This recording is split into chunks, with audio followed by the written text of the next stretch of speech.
디모데후서 3장 1절에서 9절까지의 말씀입니다.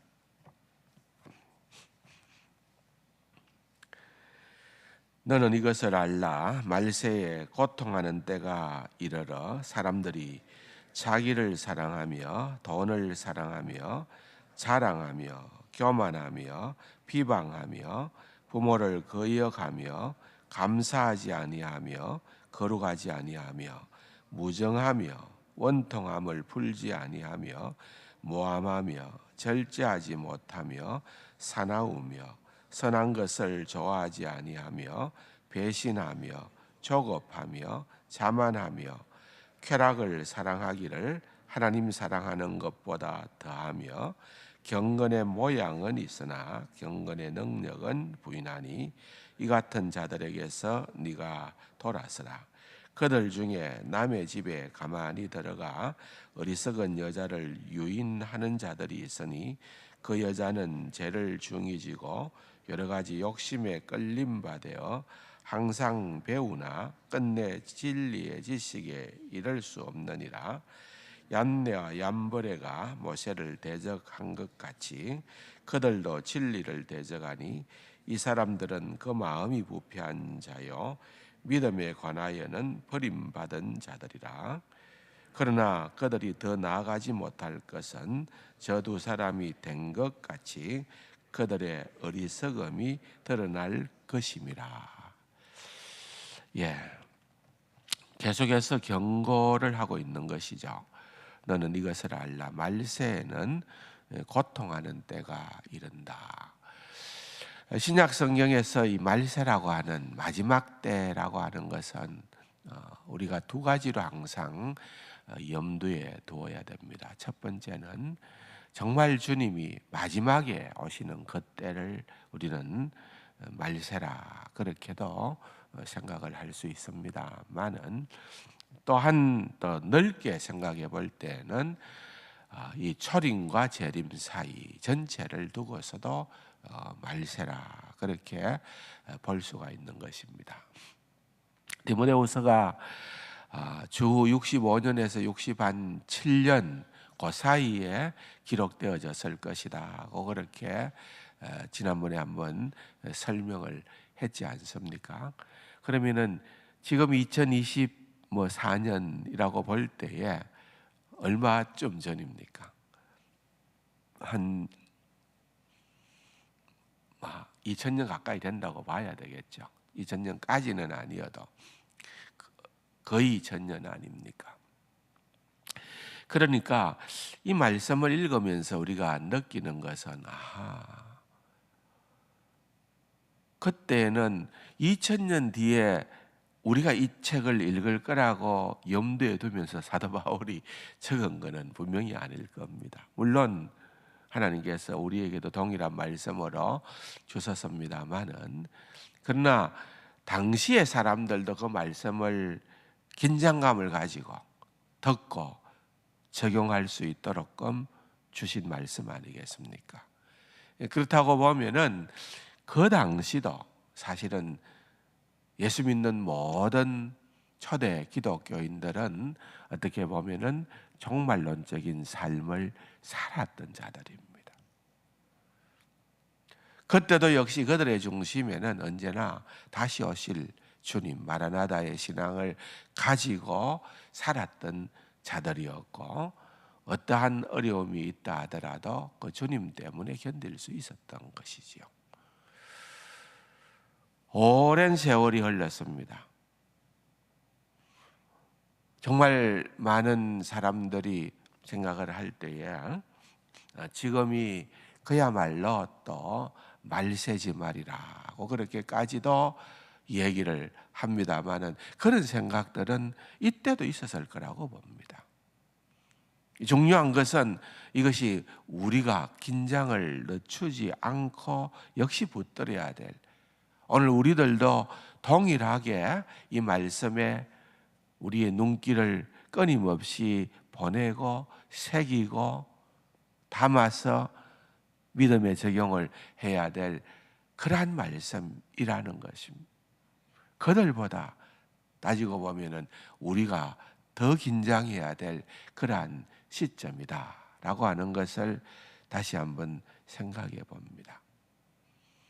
말세에는 고통하는 때가 온다고 그렇게 얘기를 했습니다. 영적인 전쟁을 항상 염두에 두고 있다는 거죠. 사탄이 그가 활동할 시간들이 얼마 남지 않았다는 것을 알기 때문에 소위 말하는 그의 모든 것들을 총동원해서 발악을 하는 때다. 그렇게 봐야 되는 거예요. 그렇다고 하면은 언제나 공격적인 거예요. 신앙생활은 어떻게 보면은 이런 영적인 전쟁이다. 순탄하고 평안하고 그냥 아무런 염려, 고통 그런 것들이 없이 갈등 없이 그렇게 순적히 되어지는 것들이 아니라 늘 우리를 무너뜨리려고 하는 그러한 사탄의 괴계와 더불어서 우리가 정신을 차리고 또한 하나님의 도우심을 기대하면서 살아가야 되는 그러한 자들이라는 거죠.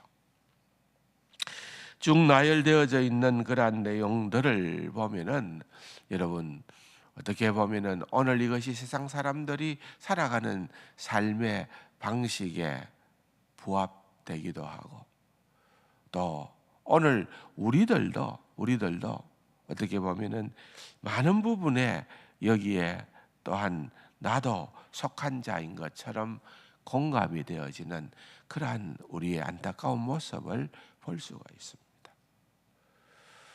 긴장하지 않을 수가 없습니다. 하나님을 사랑하지 않으면은 자기를 사랑할 수밖에 없습니다. 자기애가 강한 거죠. 자기애가 강하다라고 하는 것은 결국은 자기 말고는 모든 세상이 자기 중심적으로 돌아가는 겁니다. 내만 행복하고 내만 잘 되면 다른 사람은 어떠한 공경에 빠지거나 또한 어떠한 일을 만나도 나는 그것을 개의치 않는다는 겁니다.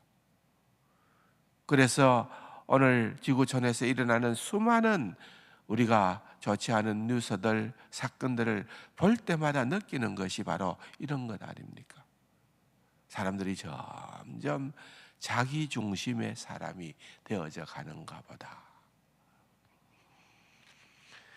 주님을 사랑함을 놓치게 되어질 때에 펼쳐질 수 있는 그 가능성은 훨씬 더 높고 깊어진다는 겁니다. 계속되어지는 그러한 말씀들을 보면은 돈을 사랑한다. 만모니즘으로 가게 된다는 겁니다. 돈이 전부라고 생각을 한다는 겁니다. 여러분 이 말씀을 우리가 쭉쭉쭉쭉 읽어가면서 이게 2000년 전에 그 사람들, 미개한 그 사람들, 배우지 못한 그 사람들 우리가 그렇게 쉽사리 정죄할 만한 그런 대상들이라고 생각이 됩니까? 아니잖아요. 다 내게 하는 말인 거예요. 어느 날 첨단 과학 시대에 또 어느 날 정말 하나님 없이도 내 실력으로 얼마든지 살아갈 수 있다고 그렇게 자만하여 살아가는 이 시대에 오늘 우리들에게도 주고 있는 그런 하나님의 말씀인 것입니다. 자랑하고 교만하고 비방하고 부모를 거역하고 감사치도 않고 거룩하지도 아니하고 무정하다, 사랑이 없다 그 말입니다. 원통함을 풀지 않고 모함하고 절대하지 못하고 사나우며 선한 것을 좋아하지 아니하며 배신하며 조급하며 자만하며 쾌락을 사랑하기를 하나님 사랑하는 것보다 더하며 경건의 모양은 있으나 경건의 능력은 부인하는 자다. 여러분 이게 도무지 어색하지 않는 그런 익숙한 말들이 아닙니까? 특별히 마지막 5절에 우리는 눈을 번쩍 뜨게 되는 겁니다. 경건의 모양은 있으나 경건의 능력이 없다는 말. 우리가 모르는 말이 아니죠. 겉으로 봐서는 외형적으로 볼 때 저분은 진짜 경건하다. 근데 그걸 누가 알겠느냐는 거예요. 이 경건이라고 하는 말은 하나님을 경외하는 중심을 표현한 거거든요. 겉으로 봐서는 누구보다도 하나님을 경외하는 자 같아 보이지만은 이게 외부에 하나님을 모르는 사람, 세상 사람들만 그럴까요? 세상 사람들에게는 어떻게 보면은 해당 사항이 없는 거예요. 그죠? 세상 사람들이 하나님을 경외할 리가 만무하잖아요. 그런 모양을 갖출 리가 만무하잖아요. 이건 교회 안에. 초대교회도 그렇고 오늘 우리가 살아가고 있는 교회 안에도 그렇죠.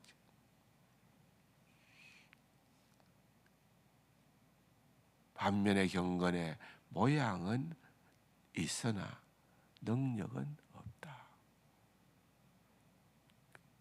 경건이 우리의 삶에서 실제화되지 않고 있다. 그 말입니다. 그들 중에 남의 집에 가만히 들어가서 어리석은 여자를 유인하는 자들이 있으니 여기에 가만히 들어가는 자들은 어떤 자들일까요?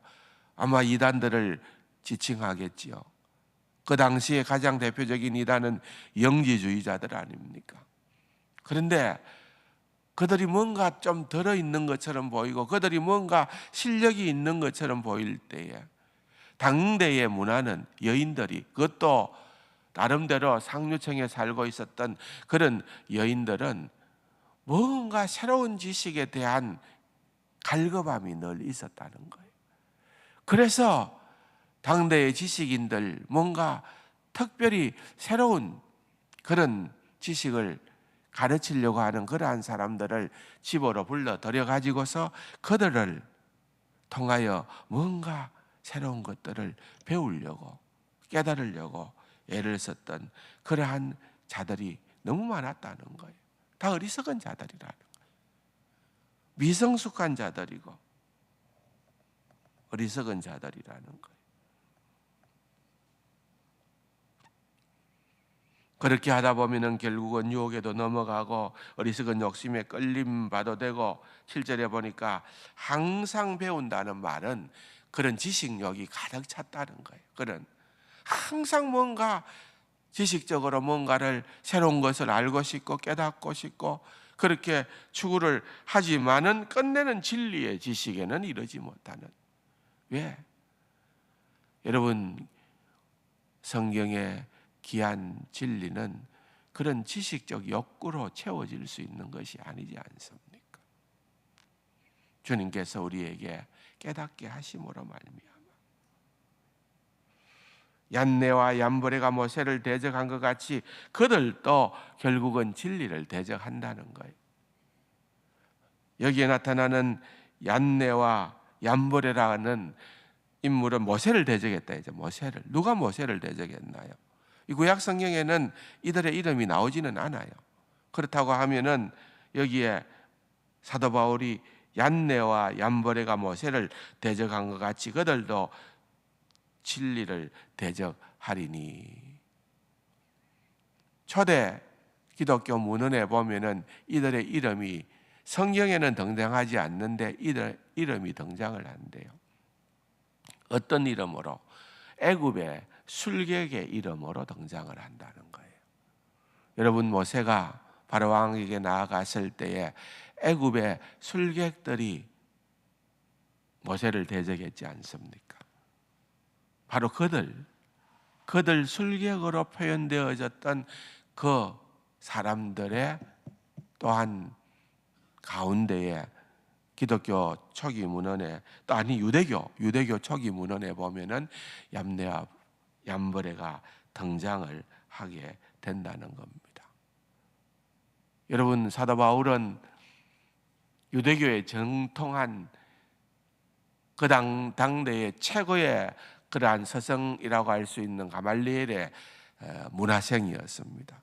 그렇기 때문에 그는 누구보다도 성경도 정통했지만은 유대교의 전통에도 너무나도 많은 지식을 갖고 있어서리라. 그건 충분히 우리가 미루어 짐작을 할 수가 있는 것이죠.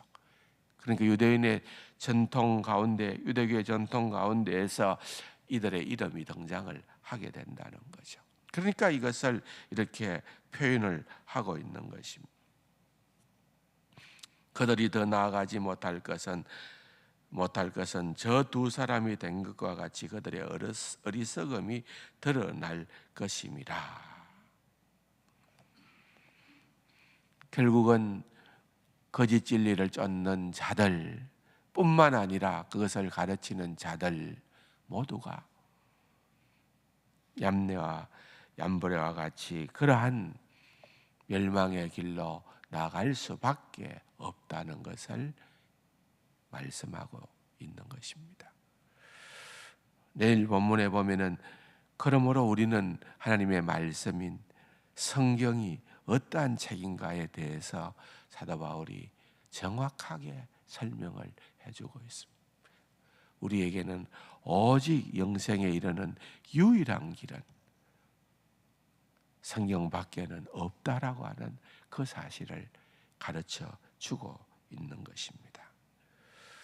오늘도 이와 같은 때에 우리의 시선은 사도 바울의 이러한 귀한, 날카롭기도 하지만 명쾌한 교훈들을 더욱더 우리가 새기면서 주님 앞에서 올바른 신앙의 길을 걸어갈 수 있는 그러한 자들이 되게 해달라고 기도하고 성령님의 도우심을 간구하는 귀하고 복된 우리 세강 가족들이 다 될 수 있기를 주님의 이름으로 축원합니다. 말씀 생각하시면서 기도의 제목을 가지고 기도하시다가 돌아가시겠습니다.